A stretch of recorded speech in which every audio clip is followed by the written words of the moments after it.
이제 국민의 짐 서로 살려고 분열이 일어나고 있네요. 이 국짐 해산에 공감하시면 좋아요. 부탁드려요. 네, 윤한홍 정부위원장입니다. 참 우리 대한민국이 대통령이 감옥에 가지 않기 위해서 국가 시스템을 망가뜨리는 그런 대통령 보유국이 되었습니다. 부끄럽습니다. 정상적인 나라였다면 도저히 대통령이 될 수 없었던 분이 국회를 이용한 방탄, 또 수많은 변호사들을 이용한 재판을 이뤄서 대통령이 되었습니다.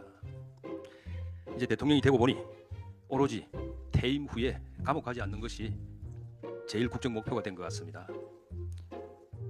이를 위해서 국가 시스템을 망가뜨리는 어처구니 없는 그런 나라가 되어가고 있습니다. 지난 6개월이 그것을 잘 보여주고 있습니다. 그러나 한편 우리 당에 대한 국민들의 비판도 만만하지 않습니다. 이 사법농단, 국정농단을 아무리 저지르고 대장동 항소를 포기하는 정말 상상 밖의 행동을 해도 대통령 지지율이 60% 가까이 갑니다. 우리 당 지지율은 꽈락 수준에서 변동이 없습니다. 왜 그렇겠습니까? 우리 당에 대한 비판, 우리가 비판할 자격을 갖추지 못했다고 판단하는 그런 국민들이 더 많기 때문입니다. 어이없는 계엄을 하고 상상할 수 없던 일이었죠. 그 계엄이 이재명 대통령을 만들어준 것입니다. 그런데 그런 비상계엄에 대해서 잘못했다는 인식을 아직도 갖고 있지 못하다 하는 그런 평가를 우리가 받고 있는 것입니다. 똥 묻은 개가 겨 묻은 개 비판하는 꼴이니 우리가 아무리 이재명 정부를 비판해도 국민들 마음에 다가가지 못합니다. 백약이 무효입니다. 사실상 민주당과 이재명 정부는 우리가 계엄을 사과하고 윤 대통령과 절연하는 것을 제일 싫어할 것입니다. 왜? 그렇게 해야만 국민들이 우리에게 마음을 주고 이재명 정부가 국정 분탕질을 마음 놓고 할 수 없을 것이기 때문입니다. 저는 오늘 우리 이재명 정부 6개월 국정평가 비판을 하면서 다시 한번 우리 자신들이 더 비판할 자격을 갖추자 하는 말씀을 드리고 싶습니다.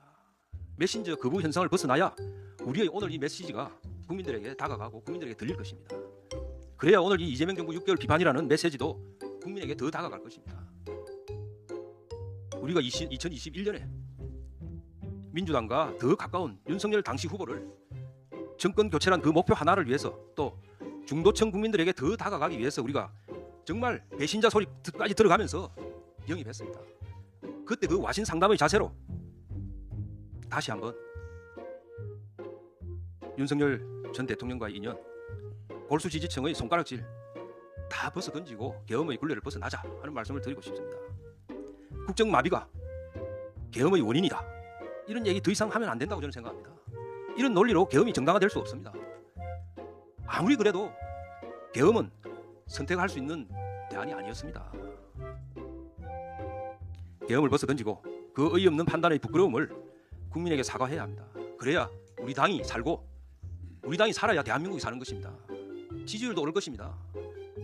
우리를 국회의원을 만들어준 그 지지 세력, 또 한편으로는 당대표를 만들어준 그런 분들에 대한 섭섭함은 지방선거 이겨서 보답하면 됩니다. 몇 달간 배신자 소리 들어도 됩니다. 지방선거 이겨서 대한민국 살려야 할 거 아닙니까? 내란 프레임 지긋지긋하지도 않습니까? 우리가 이 계엄조차 벗어 던지고 있지 못하기 때문에 내란 딱지로 1년을 우려먹고 있습니다. 그렇게 지금 이 상태로 가면 지방선거 지으면 내란 딱지는 5년 내내 갑니다. 우리가 윤석열 후보를 당시에 내로남불 문재인 정권 연장을 막기 위해서 외부에서 스카우트해온 사람입니다. 우리하고 당시에 큰 연결고리도 없었습니다. 우리 당과 계엄을 사전에 논의한 적도 없습니다. 논의할 생각조차 안 한 사람이었습니다. 우리 당에는 계엄을 사전에 알고 있던 사람도 한 사람도 없습니다. 우리가 계엄을 벗어 던지면 내란 프레임은 더 이상 통하지 않을 것입니다. 국민들은 우리에게 다시 눈길을 줄 것입니다. 내란 우려먹는 것 1년이면 유효기간이 끝났다고 여러 특검들 지긋지긋하다고 국민들이 들고 일어날 것입니다. 이렇게 우리가 계엄을 사과하고 윤 전 대통령과 절연하는 것을 이재명 대통령과 민주당이 가장 싫어할 것입니다. 우리는 그 길로 가야 합니다.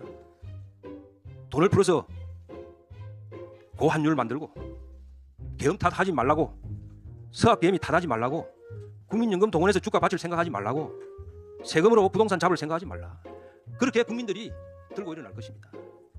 저는 이것이 저 무례한 이재명에게 통쾌하게 복수하는 것이라고 생각합니다. 그리고 국정 시스템 마비를 막고 대한민국이 계속해서 성장하고 나아갈 수 있는 길이라고 생각합니다. 이상입니다.